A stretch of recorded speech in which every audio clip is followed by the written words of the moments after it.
Hello, hello, hello. Welcome back to Off Ball Takes. This is your host, Yarby Laws, and this is my co-host. Christopher Wells. We are back at you guys with a live episode. Yes, this is more of a discussion-based thing. Obviously, most of you guys are probably not new here, but for those who are new, we do streams every so often in the playoffs, especially when teams are on the verge of elimination. Or around the beginning of a series. And today we've got two teams that have been eliminated, and we're mainly going to talk about those, and then we'll also recap another game that happened as well, because there was a potential significant injury that could impact a couple of series down the line, or maybe down the road or something like that. But before we do get started, please don't forget to like and subscribe, and follow us on Instagram and TikTok at the OBT Podcast for more content and updates. Yeah, so I guess we'll start with the first, elimination game, I suppose. And that's OKC New Orleans, right? So OKC ended up, congratulations, Homelander. Your team swept the New Orleans Pelicans. They won 97-89.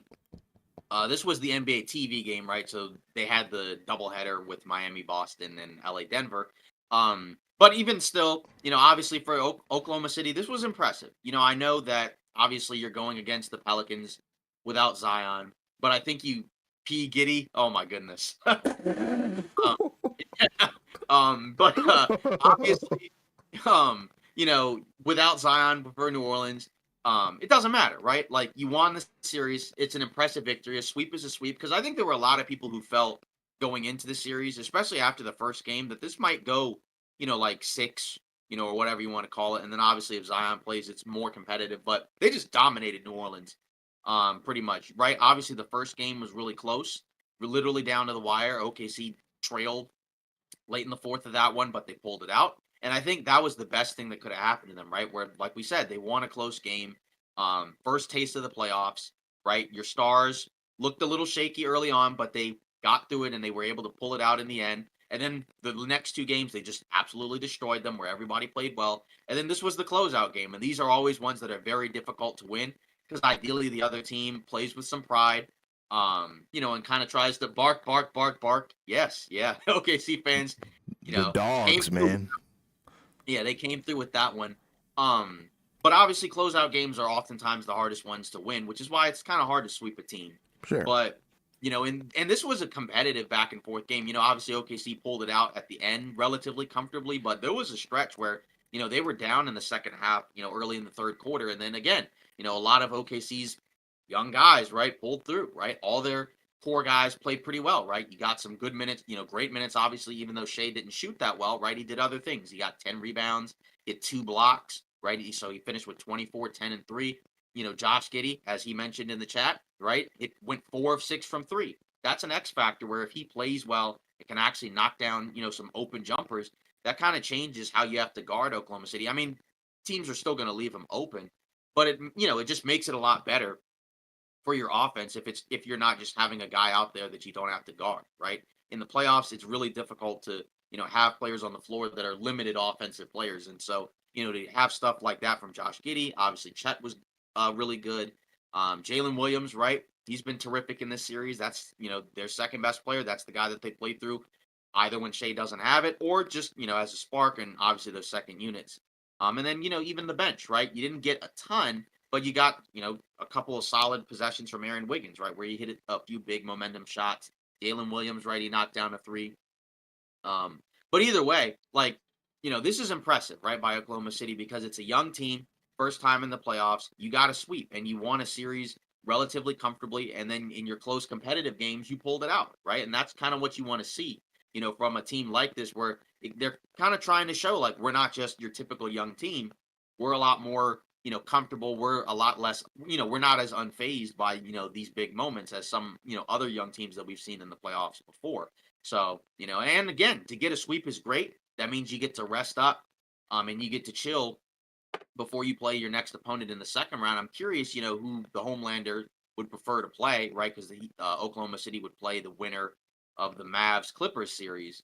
But nonetheless, it's a very impressive, sweep, by Oklahoma City, right? Again, especially on the defensive end, right? Because you were kind of wondering, all right, New Orleans does have a lot of length, and size in certain positions. Obviously, they don't have the downhill guy in Zion, but they still have some bigger players.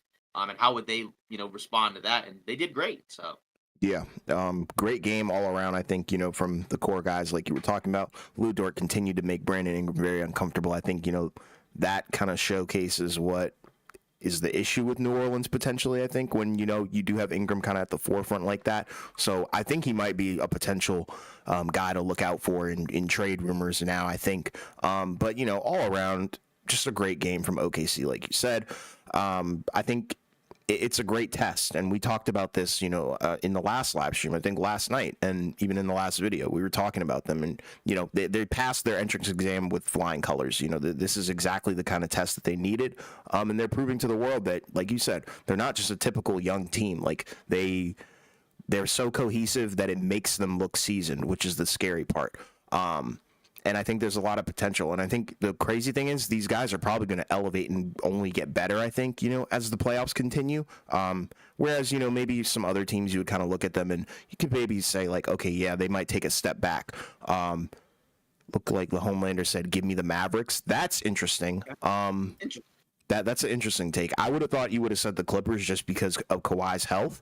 But if the Mavs pull that out, I think that would be a very entertaining series. And honestly, like, depending on what the Mavs would look like health-wise as well, I would probably give the edge to Dallas just because I think Luka is a little bit more experienced. But I think Oklahoma City is by far the better, well-rounded team.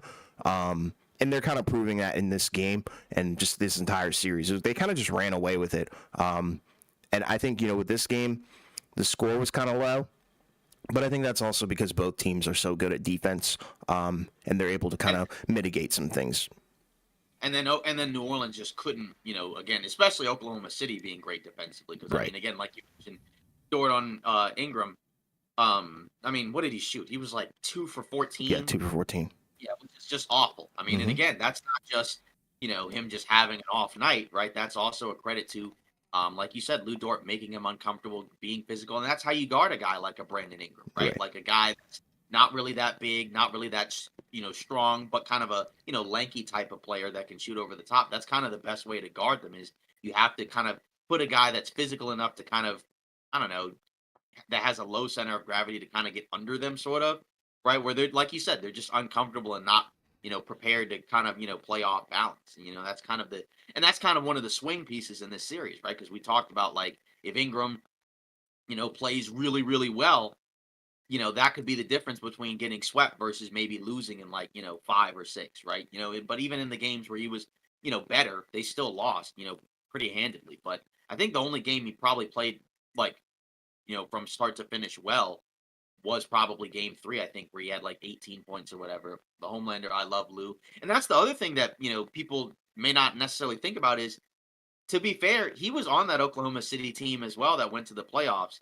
I know that it wasn't, it's not the same environment, but like at the same time, um, I mean, you look at the fact that he's been in the playoffs before, he's been in these spots, so he kind of knows, his role. He knows what to do on both ends of the floor, right? He doesn't really try to do too much, and that's kind of, when you look at some of these other, teams and some of the things that some of their role players kind of get away with being able to do at different spots. That's kind of where you see the coaching and the discipline from the team, which you don't see normally with a young team. Like sometimes they can get a little crazy, but Right. they play pretty composed for the most part, and they play together. And that's definitely what makes them different from your typical young team. But it is kind of interesting in terms of him preferring the Mavs because, like you said, Luca is a really tough player, right? He's probably between the Clippers and Mavs when he's healthy, he's probably the best one. Obviously, between him and Kawhi, it's probably it's really close. But obviously, then with Kawhi, he's not healthy. But even without Kawhi, the Clippers have been competitive. They've been better in the games without him, but that's because they still have talent elsewhere.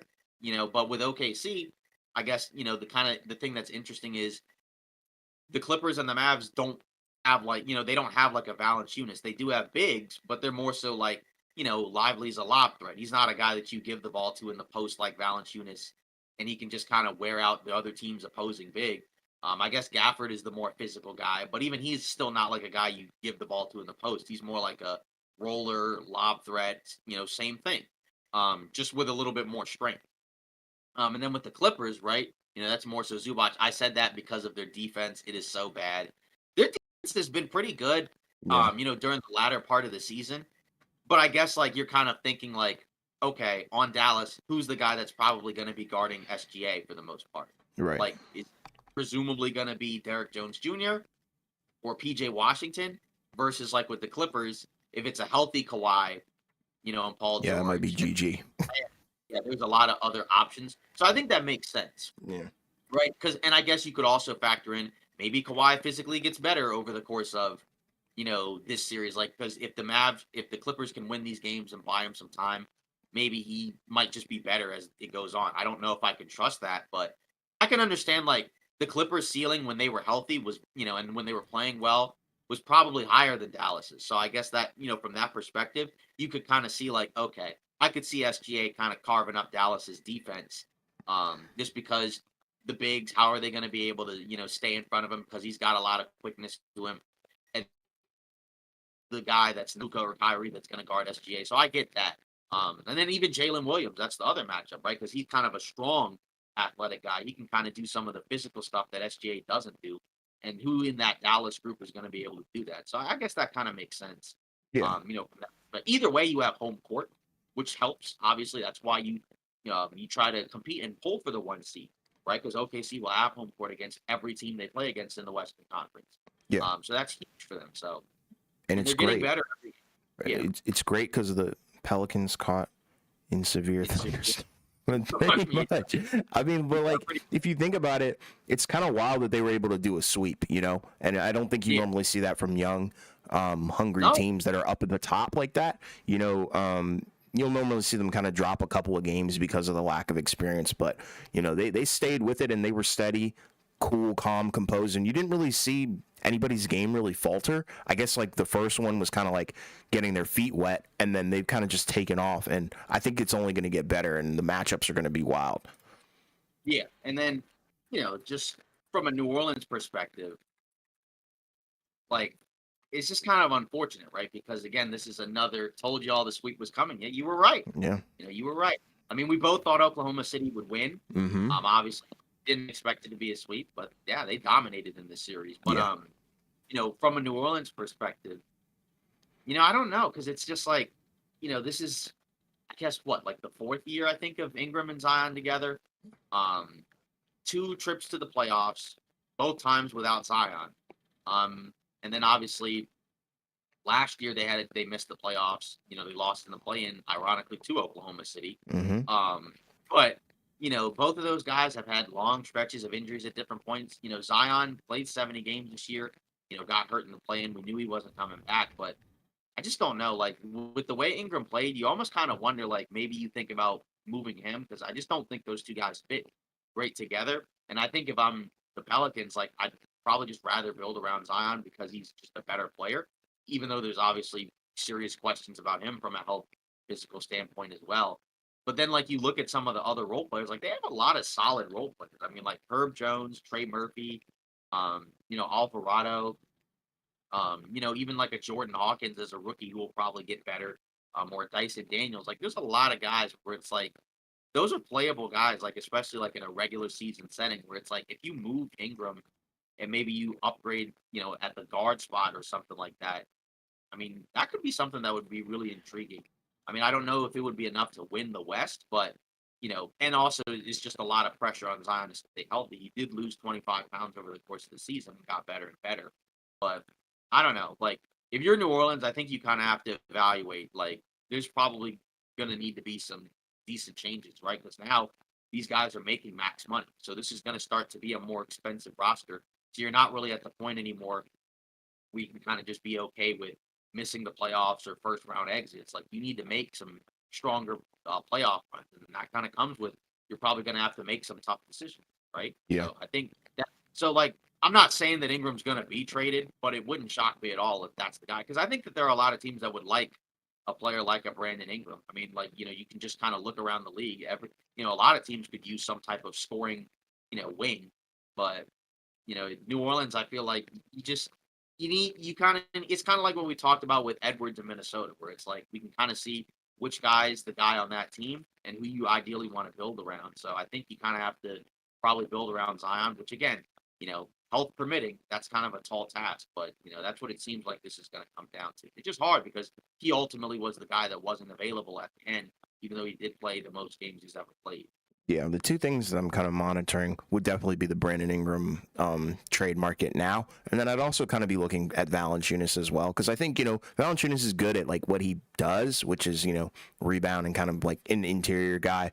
But I don't think it fits well with Zion. That's kind of a weird thing, and I think the tough part about it is if you want like a good big to pair with Zion, it would probably be one of those kind of like unicorn guys. But there's not like a lot of those available. They're very rare, hence the nickname unicorn. And Valanciunas kind of underwhelms on both of those ends, like in terms of spacing, and also like a shot blocking kind of guy. But I feel like there are some potential targets. Like I doubt this would happen, but I think New Orleans should be targeting somebody like Nas Reed. Where it's like he can do both things. But how willing would Minnesota be like to letting go of Nas Reed? Probably not that high, but they are getting expensive. That's a lot of money between their three bigs. But we like the Nas Reed contract. But I think New Orleans does need to make some improvements, and I think it really does start between Valanciunas and Brandon Ingram. But I would probably be more likely to move on from like Brandon Ingram, and maybe I know they were talking about it, bringing in like a DeJounte Murray or something like that. Maybe even get rid of C.J. McCollum because he was pretty bad this series as well. He never really found his footing, and they shot a horrible, 23.5% in this game. So overall, just bad three-point shooting, and he kind of specializes in that front. And for him to not really be able to get comfortable in that setting, I guess you could attribute that to OKC's ability to kind of run him off the floor and make him work for that. But at the same time, it still wasn't falling even when it was open. Yeah, I mean, you could also attribute that to, he's probably, if he's, goes from being your third, fourth best guy to like second best guy, and then obviously like the primary ball handler, that's where I think you run into some problems too. Yeah. So, like you said, then that's why I kind of talked about maybe you could move Ingram, or like you said, CJ for a guard. Like, because again, I think there are a lot of teams that would like, Ingram, maybe not so much CJ because he's got a long-term extension. He's a little bit older, but he's 32. Yeah. Or something like that. So, or maybe, something else. Cat to Knicks, Ingram to China. Oh, jeez. Ingram was bad this series. Like, and I think it was Homelander who even talked about it. He was like, yeah, Ingram's going to get like boxed up this entire series. And that pretty much happened, which is the wild part. Right. And then Cat to Knicks. I don't think that makes a whole lot of sense for New York. I don't think he fits that identity. Like, they have like kind of a tough-minded, grind out, hustle hard every possession type of, mindset. And I don't think Cat is that type of guy. I think like, he's taken strides this season towards that, but, not historically. And then the other issue is that 200, whatever it is, $1 million contract. That's a lot. That basically means he has to be one of your, basically like your second guy. Because he's going to be making more money than Brunson, right? Which is just like that. I mean, that's not something I would really want to get into, if I'm New York person. Like, but it's kind of funny because for a while people were like, what about if Embiid goes to New York since he's got a good relationship? I'm like, do Knicks fans even like Joel Embiid at this point? Like, no, he's banned from the Empire State Building. It's done. Yeah, so I mean, I don't know, but who knows? Like, I think that's kind of the interesting thing for New Orleans, where it's like, what do they decide in terms of, cover your eyes? Yeah, I mean, it's something. So, I mean, there's decisions that'll be made. There's a lot of decisions. Uh-oh. You froze. You're in the huh? You froze for a second, sorry. Okay, but like, there's a lot of decisions to be made, but it's not like you're in the worst spot if you're New Orleans. Like, there are other teams that we've talked about previously, yesterday actually, that are in probably significantly worse positions than New Orleans, right? So, but either way, Oklahoma City's moving on. They'll be playing the winner of Mavs Clippers. We both picked the Mavs to win that series. And it's a toss-up at this point because absolutely, I didn't really expect, like we said, I didn't expect the Mavs to get smashed in the first half the way they did, and then they came back, and then they still lost. Again, we talked about it the other day, right, where there were some rough decisions that I think were made where I didn't like the fact that they didn't put one of the other bigs in, right, Gafford or Lively. I mean, that's kind of the whole point of what they did at the deadline, so that way you didn't have to play some of your lesser bigs, but Right. that's neither here nor there. But let's get into this next one. All right, so this was probably, I mean, was it this game honestly might have actually been better than game 2. Maybe you could say it was quote unquote uglier. But it was a lot more back and forth, but this was Lakers Nuggets, so obviously the Nuggets, they move on, praying for the Mavs according to the Homelander. I get you. But yeah, Smart. so obviously the Nuggets 108, 106. Nuggets move on. They will play the Minnesota Timberwolves, but obviously we'll get into this game first. So this was a back and forth game. I mean, if you're an NBA fan, I mean, how could you not enjoy this type of game? I mean, obviously, if you're a fan of either team, it's stressful. It's back and forth. You don't know who's going to win.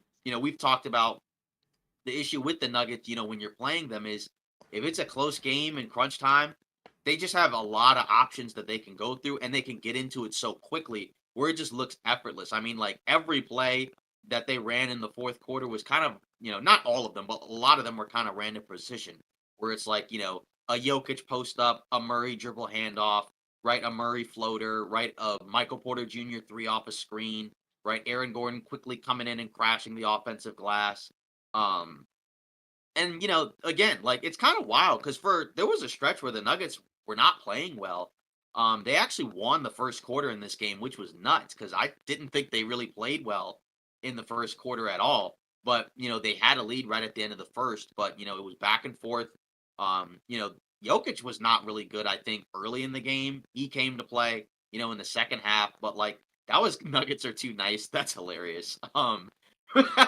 But but either way, um, like, I mean, this was kind of a wild game. You know what I mean? Where it's just like, this is kind of one of the reasons why, like, it's hard to bet against the Nuggets because of the fact that they're able to, get these things done in crunch time that a lot of other teams can't do. Like, I mean, the Lakers are trying to match, a lot of what the Nuggets are doing, and they were right there with them. Right? This was like game 2, where like in the fourth quarter, like the Lakers had a lead and they just went back and forth.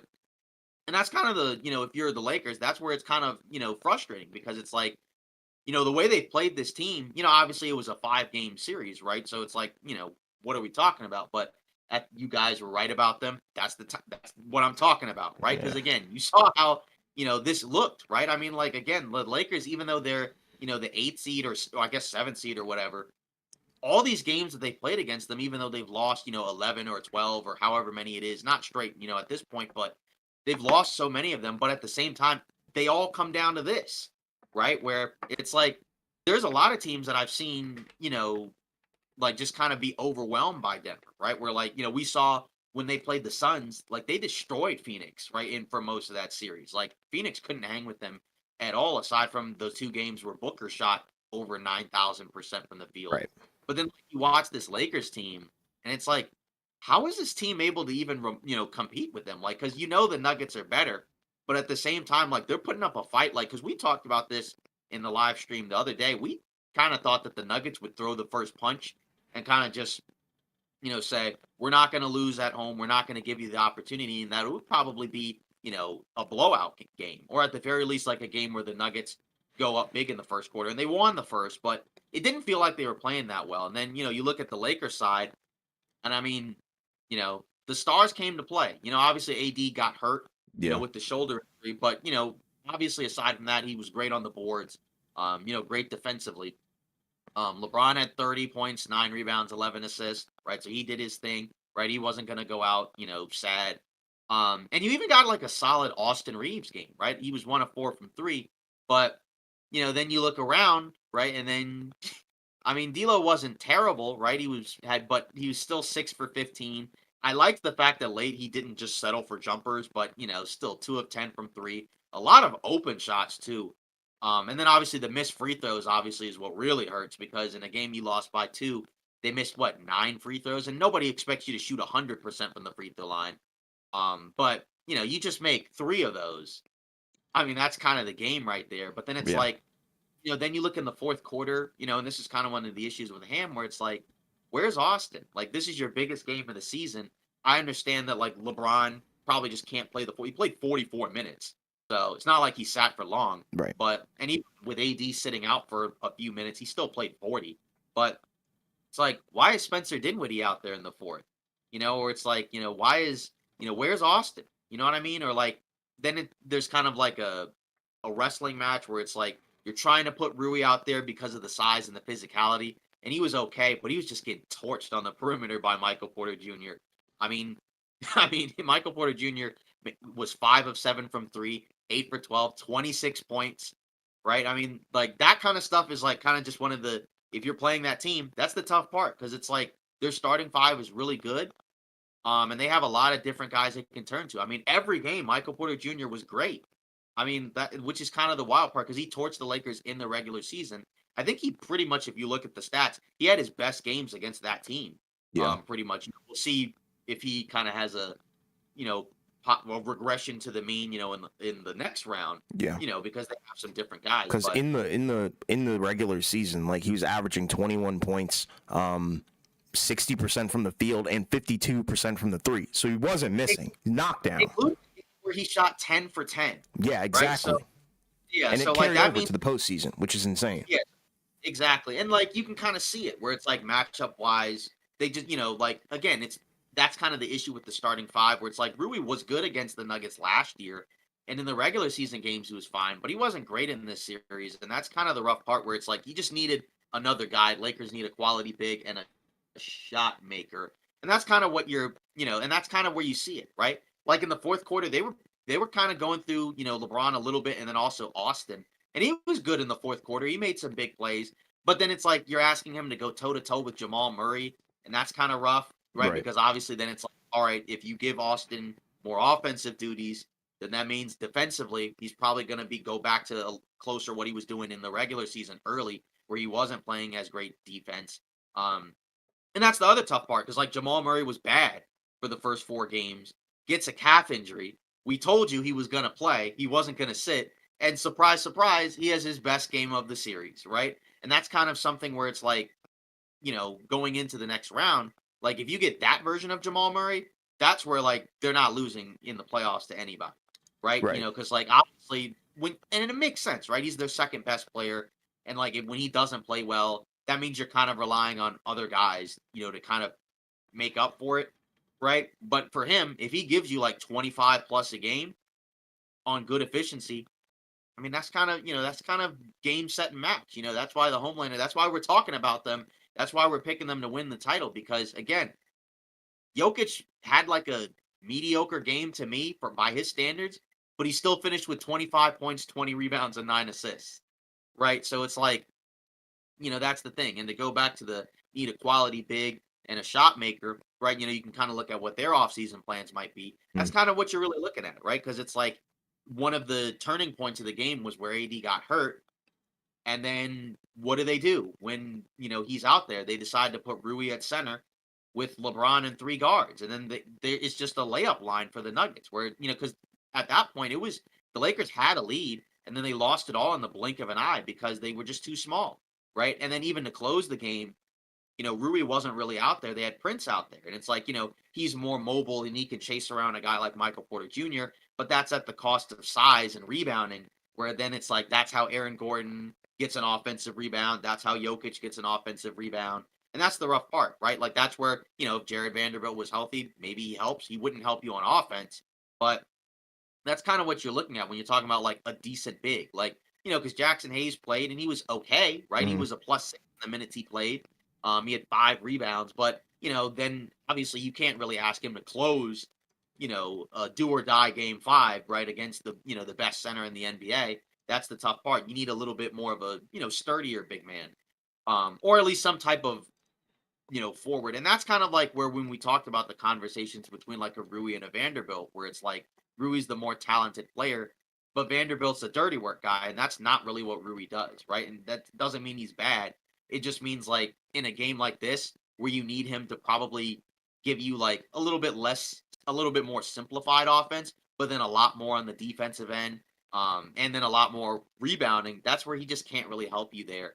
And in that spot, that was brutal because again, like it's another situation where it's like you don't give up an offensive rebound, you get back on offense, and then maybe you get one more basket. Like you could have won this game. Like, and that's kind of the wild part where like that's what happens in the playoffs. A lot of these possessions come down to you know, does one team make mistakes?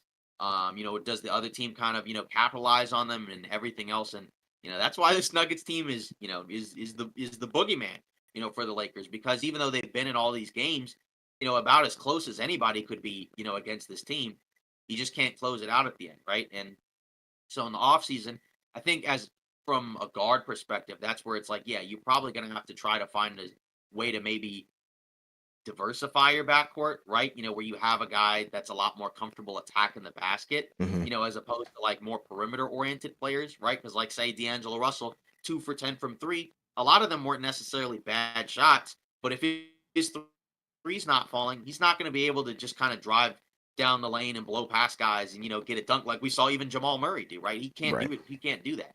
It's Right. difficult because when you have LeBron and AD with their contracts, and then obviously you have the Westbrook trade factored in there, you're not really able to have like a third max guy without sacrificing a lot of depth. But that's what Rob Pelinka's job is going to have to be, right? And that's kind of the wild thing where it's like he's made some mistakes, since the title team. Because when you look at the title team, that was a big physical athletic team. And for whatever reason, he completely went away from that identity and that type of team, almost like he didn't even believe in that type of team, which just doesn't really make a lot of sense to me.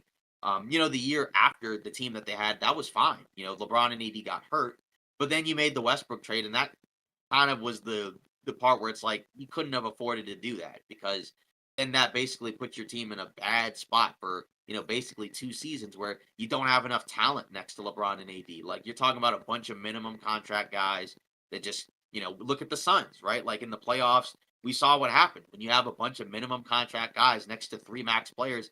It doesn't work, Right. and so, that's where you're going to have to probably figure out something. But I hope they don't trade for Trey Young because there's no way you could look at that series and be like, you know what, the Lakers need another small guard. Right. Like maybe he'd be better, I guess offensively than the guards they have, but you'd still have the issue of he's going to probably get torched defensively. I guess it'd be a guy that'd be a more reliable shot maker, but then it's like he doesn't do the off ball stuff, right? He's not even doing that in Atlanta right now. Maybe you could say he might do it next to some other guys. But that's the other issue. It's a $40 million contract. I'd rather go after a guy like a DeJounte Murray, where it's like he's not as good as Trey Young, obviously, but he's not going to cost you 40 million, and that's Right. probably a little bit more doable. It means you're probably going to have to move on from one or both of the guards, which is rough, you know, because but at the same time, I don't think the backcourt is necessarily good enough to win a title because they're mainly offensive guys, but they're not elite offensive players, Hmm. and like again, guys are gonna have bad, rough shooting games. But at the same time, like you can kind of see like which guys kind of belong on the stage and which guys don't, right? And that's kind of one of the issues with like a guy like D'Lo, where he wasn't terrible.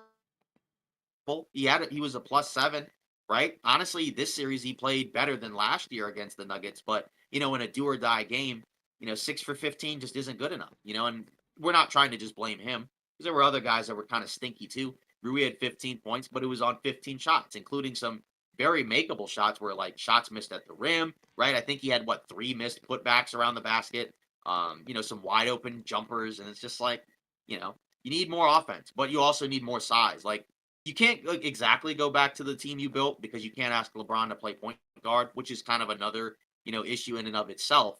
But I don't know because some Laker fans have been talking about just blow it up, but I don't think he should blow it up right now because like clearly LeBron and AD are still good. They didn't get badly outplayed by Jokic and Murray in this series. They were pretty close. But again, it gets harder as those guys get older. But and then also Ham probably gonna have to get rid of him too because he did make some decisions that were really costly. And I know obviously you didn't have all the guys available that you could turn to. You didn't have a healthy Vincent. You didn't have a healthy Vanderbilt, but there were still some other spots where it's like you could have done better. Like, and everybody knows it. You know what I mean? Like, Yeah. I'm not putting all the blame on the coach because it's like the Suns. It's not all Vogel's fault that the Suns came up short, but he's not blameless, and that's where you're like, yeah, they lost in 5 and the games were close, but I don't know. Something tells me like that they might they might try to convince themselves into keeping Ham because they didn't, because they lost 2 really close games to the Nuggets. But if it were me personally, I'd let him go. And but I don't really know who you can bring in. But Michael Malone apparently thinks that Darvin Ham is a heck of a coach. So, Hmm. I don't know. I mean, I guess you could look at it from that perspective and be like, he's an okay coach. I would say he's just okay. I don't think he's good enough to Yeah. be a championship coach. If that's what he was insinuating, yeah, no. But like, I'm there's a lot of questions. I think a lot of NBA fans are probably going to have a bunch of questions now for the Lakers specifically, and really LeBron. You know, what is this team going to look like next year?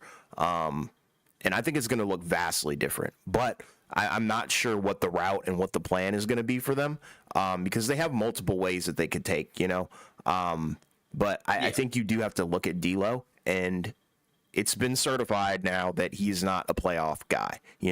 He's too inconsistent, I think. Because if you look at Denver, the starting five is very consistent.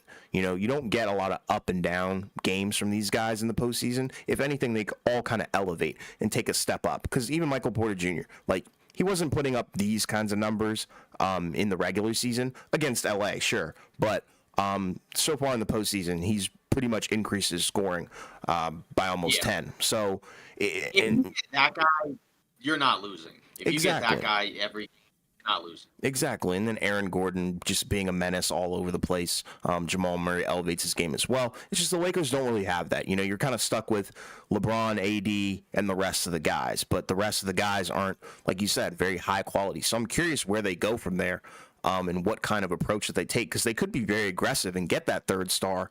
But then you look at the Phoenix recipe, and I think that's kind of scared a lot of people away from the big three. So I think, you need to look at high quality role players, potentially moving on from D'Lo.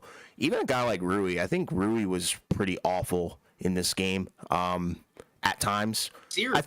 In Yeah, the series. for sure. But like, I think this was one of his better games in terms of like the first half, maybe Yeah. even like the first three quarters. But that fourth quarter from him was nightmarish. Same with D'Lo, honestly. I think he passed up a couple of shots that were makeable. Looked a Yep. little timid, looked a little shy. And players like that, I think they shrink, and that's like, I think a product of where they kind of had played in the majority of their careers. Like, Rui was never on like any postseason teams that were insane or anything like that. Same with D'Lo. This is kind of his first time in the spotlight, maybe second. And yeah, it's just not good. I don't think it's a good fit.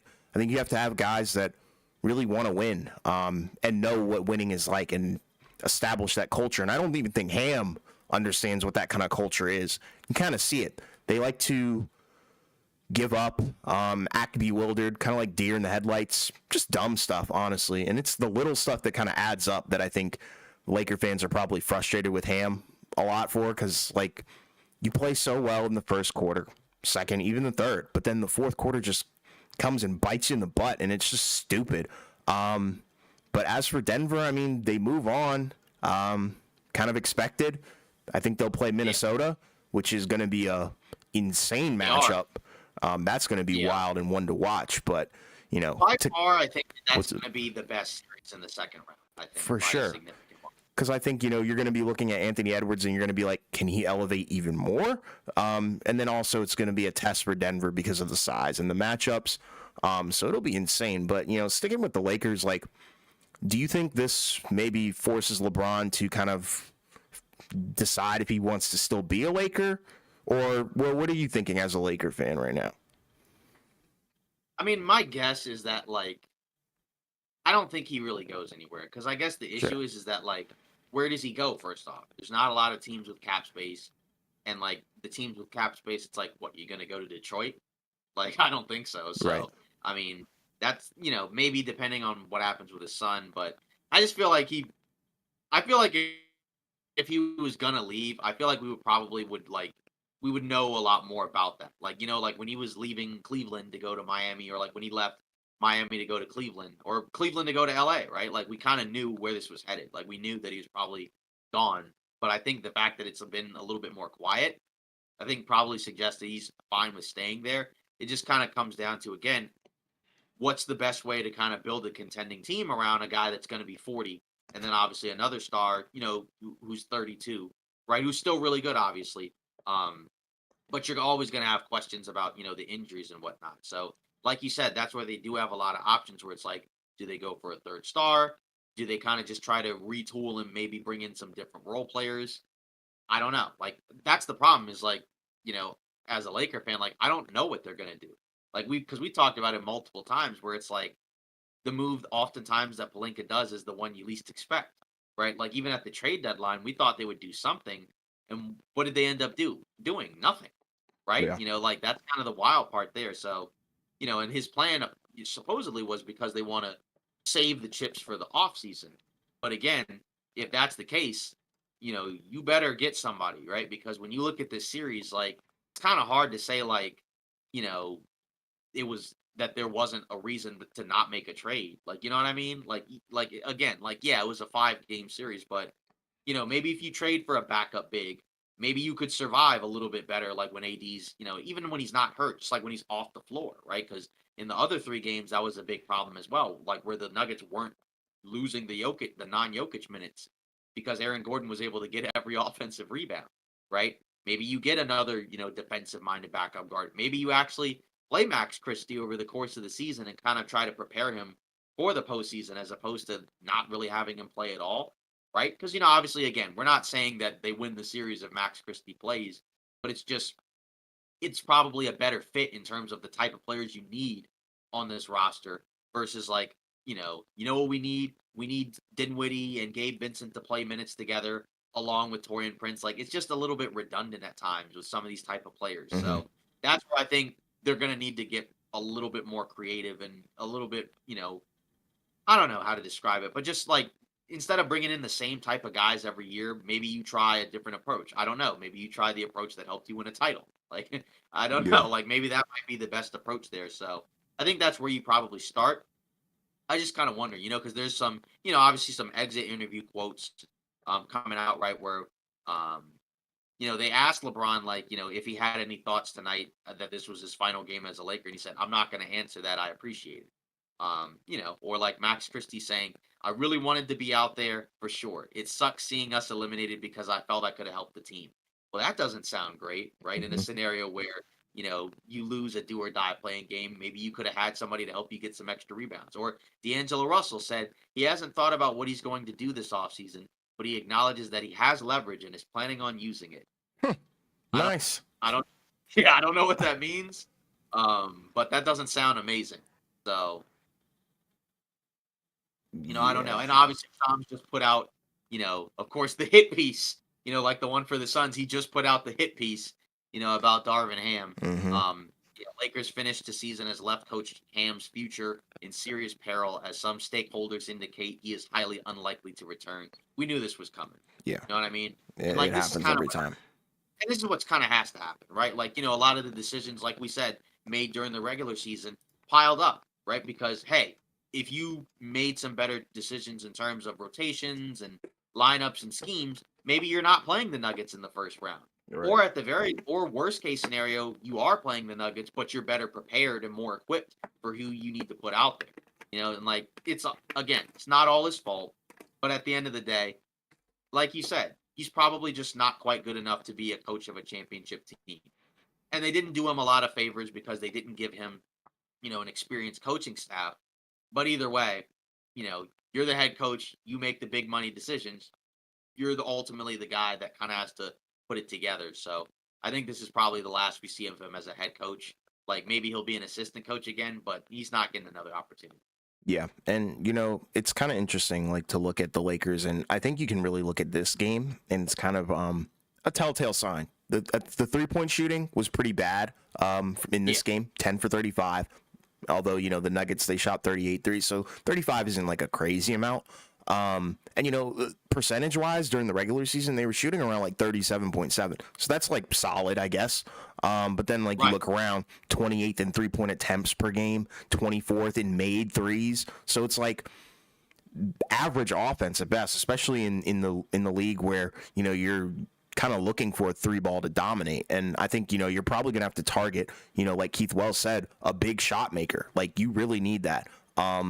A guy who can really just give you instant offense, and I don't really think they have that outside of LeBron and AD, because I think D'Lo is too inconsistent. AR in this series, I think you probably could have gotten that from him in a different series, but since it was the Nuggets and he was guarding Jamal Murray and their ball handlers, pretty much like 99.9% of the time. You don't really expect him to have an amazing offensive output. So I guess like who do you think they would target? Like as a Lakers fan, what are your main targets? Do you just have no idea? Because I do also know that they have those. I think what is it, three first round picks that they can use potentially come June. So that might be kind of like leverage to get maybe like a lower end star, maybe not like what one of those super expensive ones. But I think it's tough because right now we don't even really know the market, but we kind of know what the Lakers do and don't need. Yeah. I'm very curious where this is going to go because I think it could be a huge shakeup. Yeah, because again, really two-way guys. That's kind of what you need. That's what won them the title because you had a lot of guys around LeBron and AD that could play both ends of the floor. Whereas in this case, you had a lot of offensive guys next to LeBron and AD, which again you understand because they can't shoulder the same offensive load 82 games a season like they could, 4 or 5 years ago. But that also comes at the cost of, okay, these are guys that aren't natural defensive guys. So you're kind of trying to adapt them into roles that they're just not capable of pulling off. And that also means because they're not elite offensive players, they're solid offensive players, but not great ones. They're more likely to have bad offensive performances. And when they do, it's kind of hard to play them. Like say like a Rui, like he's a good offensive player, but not an elite offensive player. So when he's not shooting the ball well, he's probably not having a good game, right? You know what I mean? Like Aaron Gordon could have a bad shooting game, but he could still, but he could still do a lot of other things on both ends of the floor. It hurts that he made a three in a game that you lost by two, but either way, that's kind of what happens. But like, he can get away with doing that because he can do a lot of different things. LeBron and AD, right? Like they can get away with a bad offensive performance because they do other things well. Like you don't want them Sure. to have a bad offensive performance because you're probably not going to win. But like, they're the superstars. But like D'Lo, if he upgrade at head coach needed, no more ham sandwiches. Oh my goodness. But yeah, so like if D'Lo doesn't have a good game, you can't really play him. Like he wasn't Right. great Right. in this game. I mean, he wasn't the worst, but he wasn't great, right? Yeah. But you kind of have to play him because again, like who you putting out there? You're putting out Spencer Dinwiddie. You're putting out Gabe Vincent. Like Hmm. Vincent just couldn't play unfortunately because he wasn't healthy. Um, and he played what like 8.5 minutes, and in those Yeah. minutes he was -5 Yeah. in a game that they lost by 2. So like you probably just should have just not played him at all. Yeah. But and then like Austin Reeves playing 33 minutes in a must-win game is insane. Like those kind of decisions, like it sounds very small, but stuff like that is kind of why Ham is probably going to have to go because how does a guy like that who's playing well in this game, right? He was 1 of 4 from three, but he was still 6 of 11 from the field, 19 points, a lot of big fourth quarter buckets. How does he not? How does he not play most of the fourth, if not all of it? Like, there's just that can't happen, right? You know what I mean? Like, that's just kind of the rough Yeah. part where it's like, you know, that's where he's probably going to have to go. And like, I don't know what they do from a coaching standpoint because who's going to replace him, right? Like, we don't know who's out there. Like, maybe Phil Handy is, elevated to the role of head coach, but is he going to be a great head coach? I have no clue, right? I mean, I know a lot of people like him, but there were a lot of people that like Darvin Ham. So, I don't really know what the plan is from that perspective, but I think you do have to look at more two-way guys, and then you probably would have to maybe see if you can parlay a couple of those guys into like a better offensive player. You know what I mean? Like somebody that's a lot more consistent, plus somebody that is a lot more capable of driving to the basket. Because like Absolutely. that's the issue. Because like in this game, like you said, they took 35 threes, which is more on average than what they normally take, but they didn't make a lot of them. And like in the fourth quarter, the offense was kind of bogged down. They did make some tough baskets where like LeBron got to the rim, or like Reeves hit some tough shots.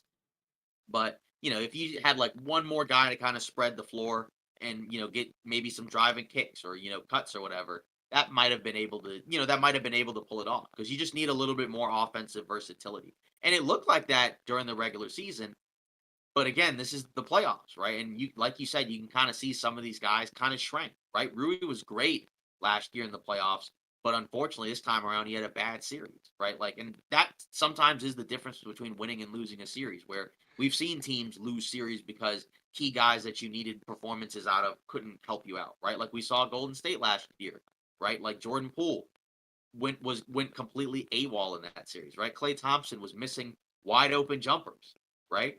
I mean, like that's I mean, when you look at Boston, right, when they lost to Miami, right? Miami was shooting like 50% from three. Meanwhile, Boston couldn't buy a bucket from three at different points, right? So, a lot of that, there's a lot of variance there, but that's the rough part where a lot of little things have added up. And, you also look at Rob Pelinka, right? Where it's like a lot of these little moves, letting Alex Caruso go when you didn't really have to do that, right? Choosing THT over him when you could have just kept both of them, right? Using the mid-level exception constantly on like undersized players that don't help you really much in the playoffs, right? When you could have used it to get a wing or get like a higher quality big or whatever. Like there's just a lot of mistakes that I think have added up.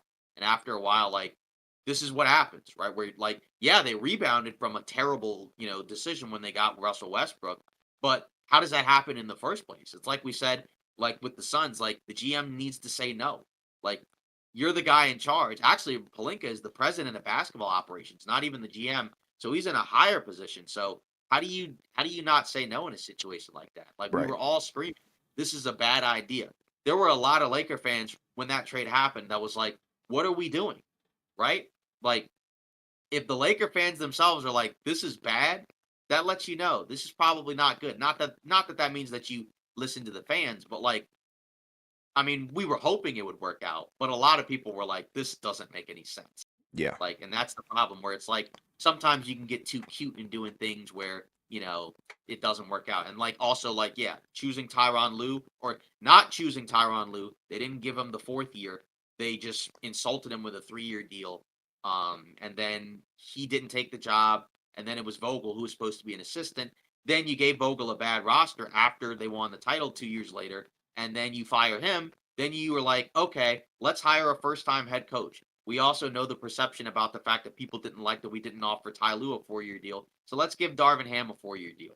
Well, it's nice. That would have been great if you had given Ty Lue the 4-year deal instead, because now you're going to have to fire another head coach. You also have to pay them as well, because maybe people don't know this, but after you fire a coach, you're still paying their salaries. We know they don't like spending a lot of money. Yeah. So you're paying for 2 head coaches. And then you're going to have to pay for a third one to replace the one you already fired. Like, it's just a lot of bad decisions that have added up over time, and not all of them are horrible, but when they add up together, that's bad. And the Homelander says they should get Donovan Mitchell. I mean, I guess I'd probably prefer that over Trey Young, but like, can you actually get him? Like, I think that's kind of the other question. It's Like, going to be a why Suns wouldn't roster. why wouldn't another team have the assets to get him? Like, why couldn't Brooklyn get him, or why couldn't Oh, God. Houston, or why couldn't Houston get him or something like that? I don't know, like or like maybe buy low on Mikal Bridges or something like that, where it's like you don't have to probably give up as much now because I think his stock is lower, and you can get a higher quality 3-and-D guy that can also do a little bit of creation. Like that would be cool. I'd like Yeah. that. Like, but at the same time, are they going to do that? Probably not. I just hope that they don't do the Trey Young thing. Like if they do it, okay, I'll hope it works out. But I just don't feel good about something like that. Like Because, you know what yeah. I mean? Yeah, 100%. And I think, something that I think what you're kind of trying to say while not trying to say it, because I can tell that you're not, 100% on Darvin Ham's side. Like, you already called him out, said he has a lot of blame in this entire series. But at the same time, you are acknowledging the fact that Pelinka did not give this man a great shot. He didn't really put him in a great position to succeed, I think, because if you look at this roster, you're like, there's really no way that they could really beat the Nuggets in a 7-game series, knowing that the West runs through Denver, and everybody kind of thought that it would continue to be that way going into this season, and it's kind of odd. And like another thing that I know is kind of like unrelated but also related at the same time, it's going back way back to the draft.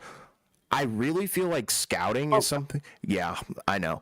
You know where I'm going. But scouting is kind of a good thing, I think, for the Lakers. I think you guys generally do a decent job at that. You get some impact guys that could potentially help. You're the number 17 pick, and you chose, you know who. Yeah, Jalen Hood, yeah. But then, like, you look at the other guys. Jaquez, Pods, even a Cam Whitmore, and they all came after him. Yeah, well, here's a funny story. So Yeah, I think this me. came from the Irwin of Lakers Daily, right? Mhm. He basically that. So the scouts actually wanted Whitmore, I think. So I think what happened was initially they wanted Kobe Buck, and I mean, I don't think he's done a whole lot in Atlanta, but he's Mm-mm. young, so but Hmm. he was picked by Atlanta before. He went like 15. Okay. So after that, the scouts wanted Whitmore, but Palinka overrode it and was like, "Let's go get JHS." And I'm like, Oh my God. "Okay." They're like, "That's bad." And like again, it shouldn't come down to picking the right draft pick because because you shouldn't a first round pick shouldn't necessarily be the difference between like being able to beat the Nuggets Sure. versus not. Like again, you look at the fact that there were guys that weren't available in the series or just were unplayable. It would have been nice to be able to be like, okay, Jaquez, let's get you some minutes out there, right? Or okay, Pods, let's get you some minutes out there. Or even Whitmore. I don't know if he would have played like in a do or die playoff, but like just in general, even in the regular season, right? That would help you get some more wins because when there were stretches where multiple players were out due to injury, like Vanderbilt was out for a time, Vincent was out for literally forever. It would have been nice to have put out somebody like that, but they didn't. They chose probably the worst possible pick. And again, nobody's picking on him, right? It's not his fault that he was chosen, Right. but it's a mistake. I just feel like in a situation like this, you're trying to win now. Like you can't necessarily just put yourself in a position to, plan for the future. Yeah. It's Pick a like, project guy. yeah, like you should have picked somebody who was already ready. Like, and either way, I don't know how you could look at like a pick like that and be like, that's our future point guard, like Right. post LeBron. Like, no way. Like, I'm not saying that he won't be good, but I just don't think you can do something like that right now. The New Orleans Pelicans, I don't think are going to take their pick, so they'll have another one, and they could probably trade it. I literally said they should have traded that pick in the offseason. I was very shocked that they kept the pick, and then when they used the pick, they actually took somebody with it. And like you said, um, let's Just see, got a what the note heck? about from the Athletic from Yeah, Shams talking about Lakers are open to drafting Bronny James this June. Okay. okay, Good. yeah. Please W trade damage control. Please trade the pick. Please trade the pick. Please trade the pick. Really? Like I'm not like I think they have a second, don't they, or something like that. Like I mean, they could probably like or you could like get him in a two-way contract. Like you know what I Hmm. mean? Like I don't know. But okay, but do you think like other teams would be kind of looking at him to draft him just for the LeBron factor? Maybe, I but think possibly, but I feel like it's too hard to like gauge right now. yeah, like we just don't know. That's Yeah. kind of the main thing that we don't know right now. I think there's a lot of teams that feel like he's going to be better in the NBA than he was in college, which happens with a lot of players. But if Detroit drafts Bronny James, is LeBron going to be like, "Oh, I'm so excited to go to Detroit"? Like, Probably not this I, season yeah, I just feel like while he's or still next playing, season. Excuse me. I just don't really see him being a guy that's just okay with just being on like nondescript teams. Hmm. You know what I mean? Hmm. Like he feels like, hey, I'm good enough to be on a win now team. I don't really want to just waste, you know, the last few seasons kind of just being on bad teams. Yeah. You know what I mean? Like I don't think he really wants to do that, but who knows? I mean, but again, it doesn't help when a lot of poor decisions have been made and the person that is kind of at the head of a lot of those decisions like doesn't really get any repercussions for it, which It's is always just the that's coach. kind It's crazy, and I think of he's right. probably gonna stay. With like in terms of Darvin Ham, I mean, like Yeah. I don't like because what this will be his third season, right? And it's I mean, like I get it. You want to fire him because, like you said, and like I said, we don't think he's a championship coach. But at the same time, I don't think you could pin all the failures and the construction of the roster and the personnel on Ham, you know? But you can definitely pin certain things like maybe starting Torian Prince over Rui Hachimura at the beginning of the season on a guy like Darvin Ham and his and favoritism, the clear right, favoritism, because funny he's enough, coached these guys before, like some of them that but he signed. yeah, but then funny enough, he ended up being better than Rui in the playoffs, anyways, which is just yeah. But either way, Diabolical. like yeah, like I feel like Palinka likes the small combo guards. I think he was quoted as saying it's a guards league. Earlier in the offseason, which yeah, like there's a lot of great guards in the NBA. That doesn't mean we need to see a team that has three guards in the lineup with two smaller bigs like every time. Like we don't need to do this. Like, and again, as I've already said, not all his fault, but you do need to make some changes. Like, I don't think you could look at this and be like, we're good. Right. You know what I mean?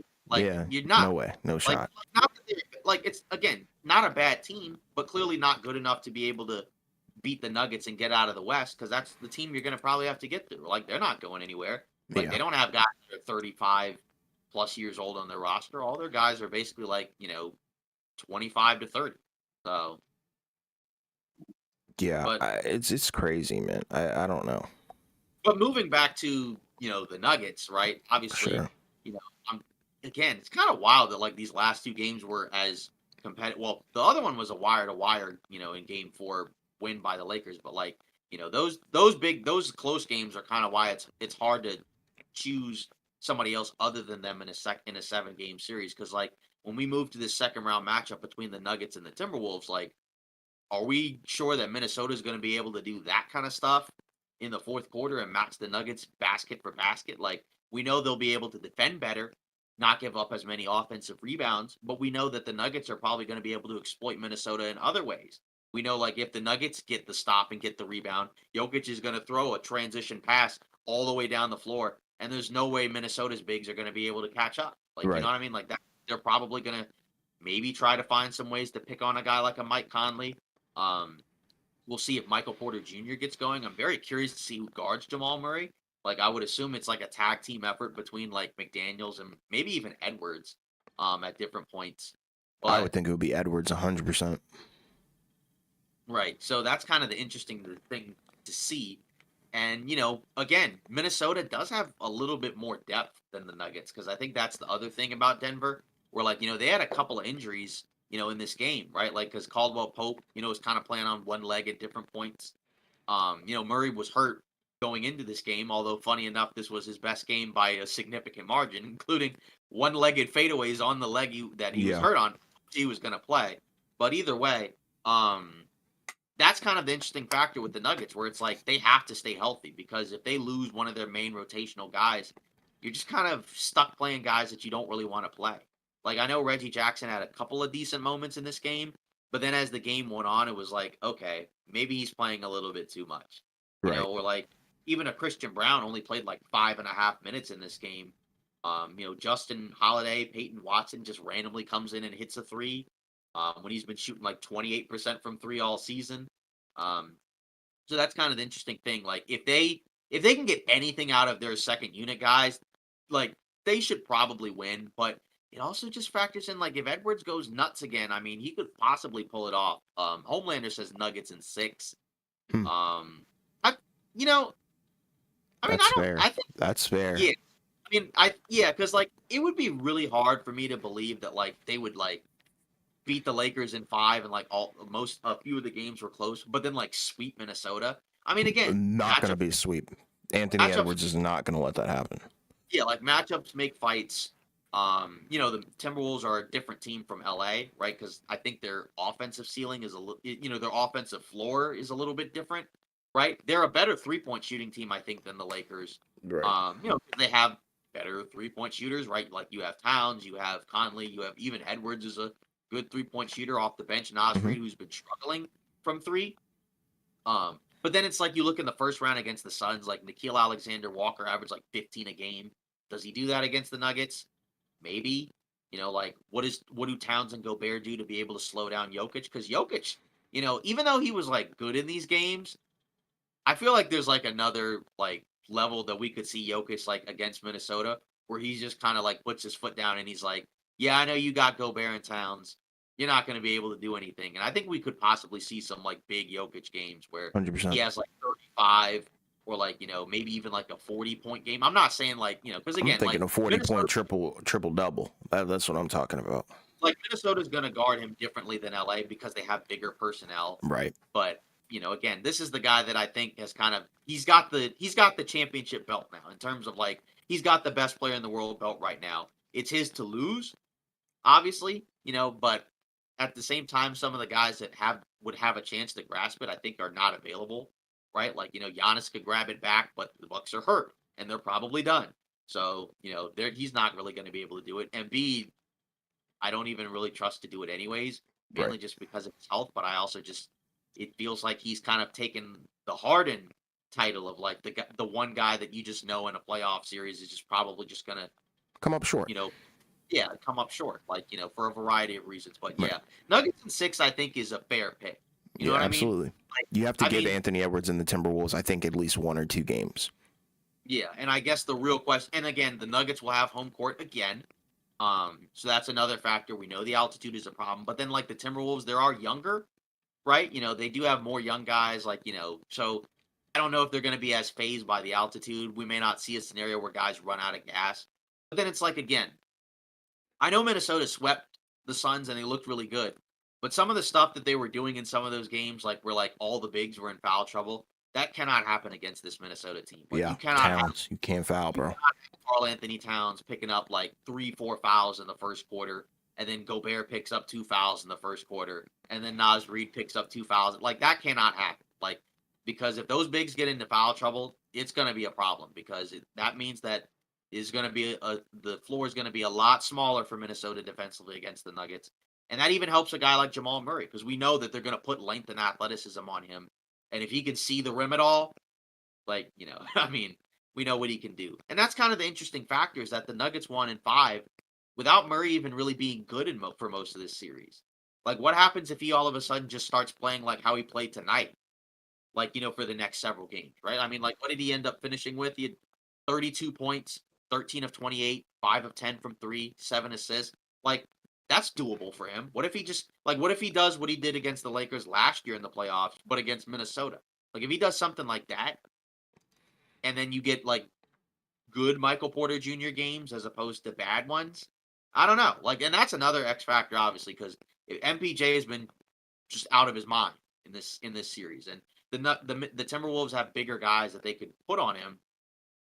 But again, you're going to be asking some of these guys to chase him off of screens, chase him off of handoffs, and McDaniels can probably do that. But what if he's guarding somebody else? Like, I don't know. So the bench is going to be a factor for Minnesota. Staying out of foul trouble is going to be a factor for them. And then Edwards, right? Because again, if he's the best player on the floor, that's where you have a chance to win.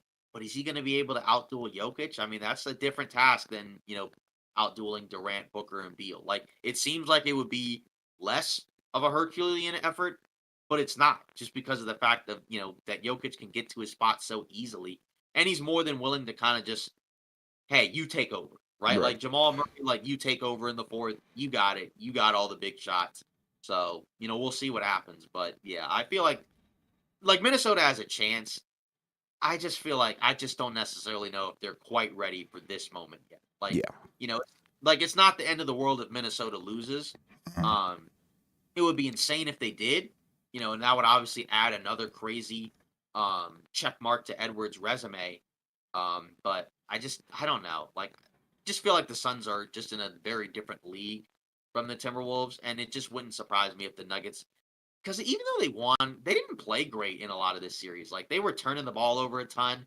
They missed a Jokic had ton a of lot of turnovers today, just in had general. 7 turnovers in this game. I mean, they other than this game, they were terrible from three. I Right. mean, I think these were the two worst 3-point shooting teams by a significant margin. And then you look over at Minnesota, they had some great 3-point performances in some of those games. And I know they're a good 3-point shooting team, obviously, but I don't know. I just don't know if it's going to carry over against the Nuggets. If it does, then obviously it may tilt towards Minnesota's direction. Yeah.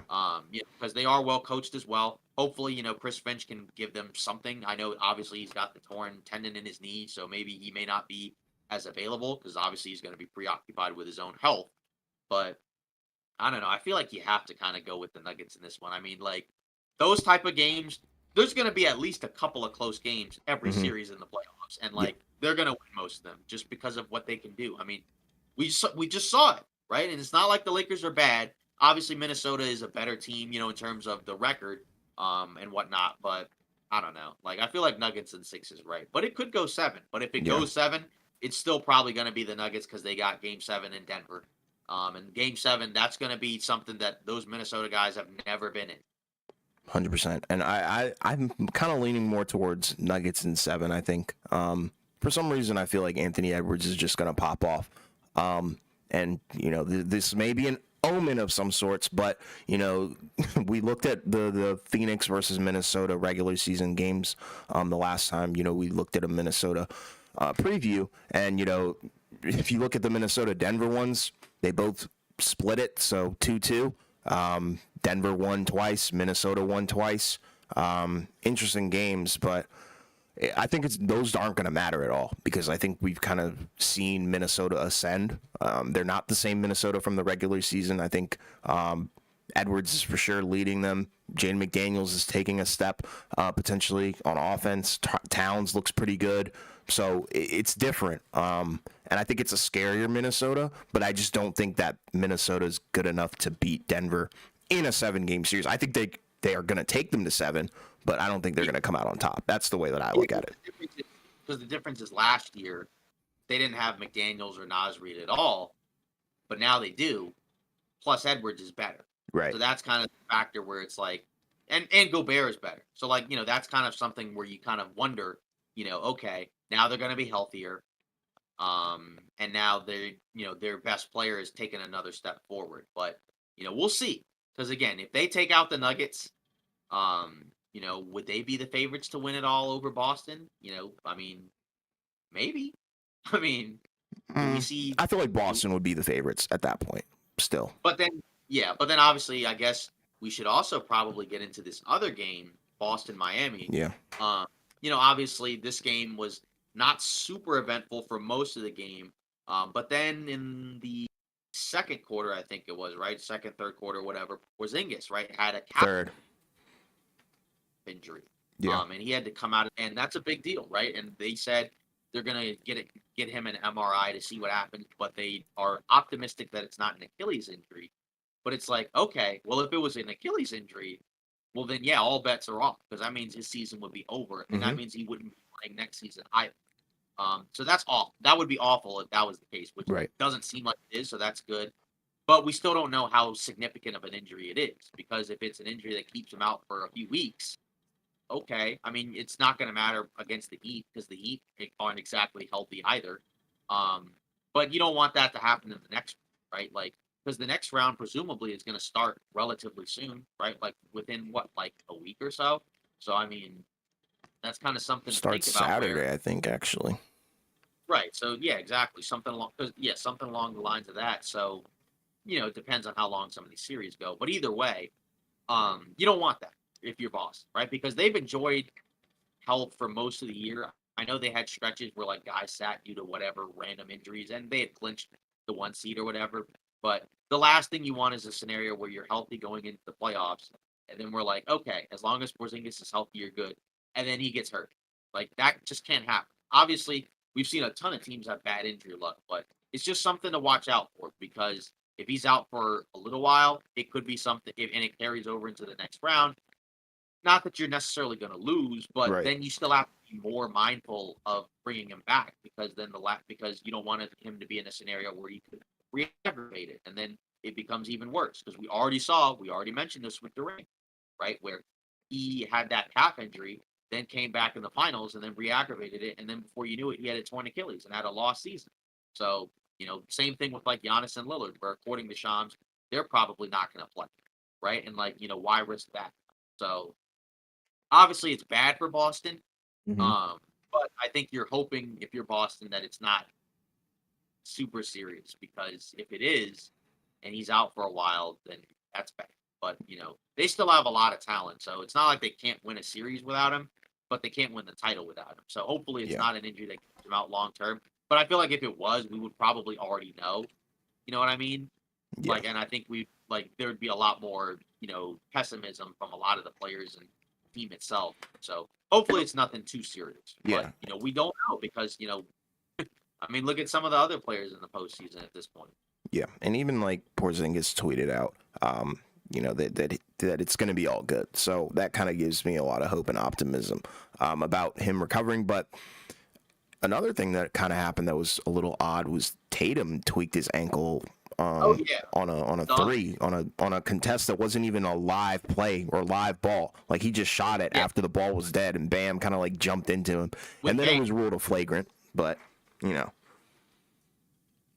that was kind of a weird possession as well. And I know, I think the commentary, I think it was Stan Van Gundy, he was like, why did he shoot the ball?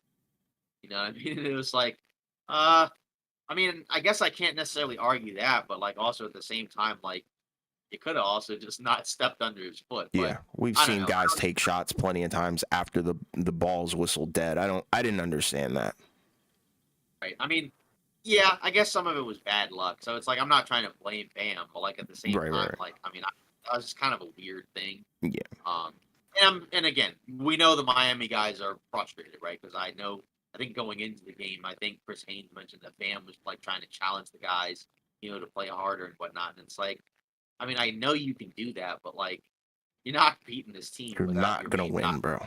That Yeah, one like, game that they got, like, has given them a false sense of hope. To be honest, so I and don't know what they could have possibly done to have actually beaten this team. I don't know. right, especially when Derek White has 38 points. Like, because this was a Yeah, game where like neither Tatum nor Brown were even really good for the most part. Like they were, they had games that were relative to who they are not as good, right? Like they weren't awful, right? But they weren't great.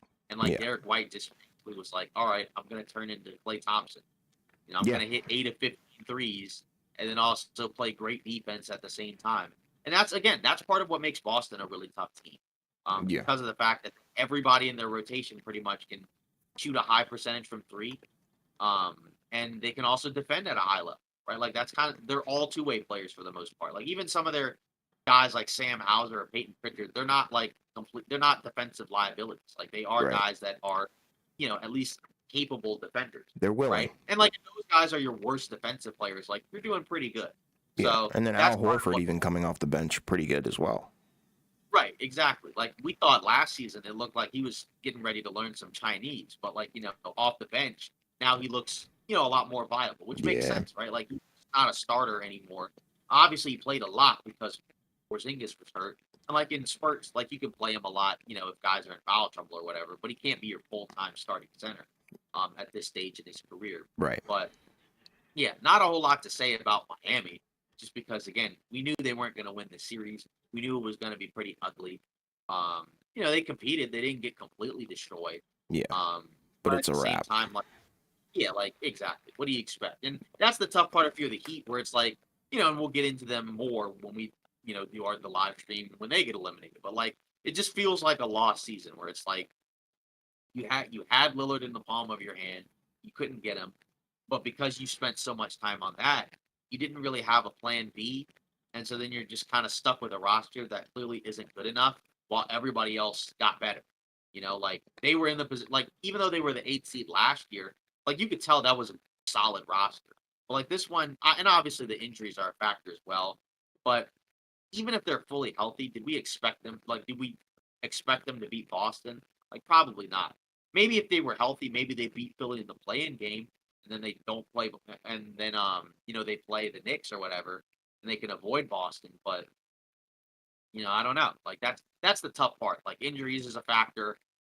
Age for some of these guys is a factor, right? Because Butler wasn't as great this season and also couldn't stay healthy. What does he look like going into like age 35, 36? I don't know, but they're going to have a lot of questions to answer. But we'll get to those when we get there. 'Cause, that series is ending relatively soon. We know it's coming. Yeah, it's coming very soon. Did we have anything else that we needed to chat about? In this live stream and live discussion, because I think we covered pretty much all the games that happened today.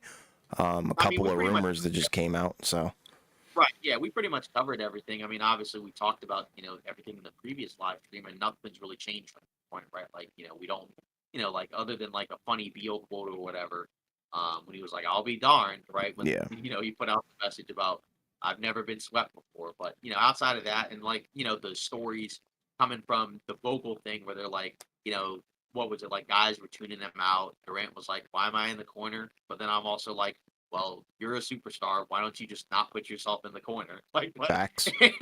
Yeah, but And either, they but also like the what was it the ownership or something like that? They vetoed Vogel wanting a point guard or something like that because they yeah, they thought that it would take the ball away from Kevin Durant, Devin Booker, and Bradley Beal. That was the most like, bizarre quote to me. and that's the kind of stuff I'm talking about, where it's like, again, some of the decisions that these front offices and ownership have made for these teams have put them in a hole. Like, obviously, like, yeah, guys do need to play better. Like, and then there's other factors where it's like, okay, some of these guys the players have put these teams together. But again, as a front office ownership person, it's your job to say no sometimes. Like, it's okay to say no.